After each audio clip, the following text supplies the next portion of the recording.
پولشویی چیه؟ راک میره و از بانک دزدی میکنه. الان کلی پول داره، ولی یه مشکل بزرگ. نمیتونه همینطوری خرجشون کنه. اگه خرج کنه، پلیس میپرسه اینا از کجا اومده؟ پولای دزدی باید بشن پولای تمیز تا بشه خرجشون کرد.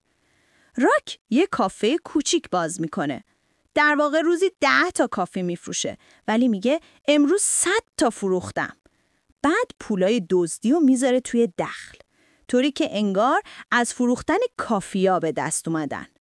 راک رو درآمد دروغین مالیات میده. مالیات دادن باعث میشه پولا واقعی تر به نظر بیان. راک میگه ببین پولامو از درآمد کافم به دست اومده. در آخر راک برای خودش حقوق تعیین میکنه. حالا پولای دزدی شده درآمد کاری.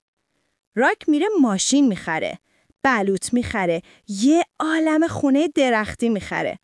پلیس بازم بهش شک داره، ولی نمیتونه کاری بکنه چون راک همه چی رو قانونی نشون میده.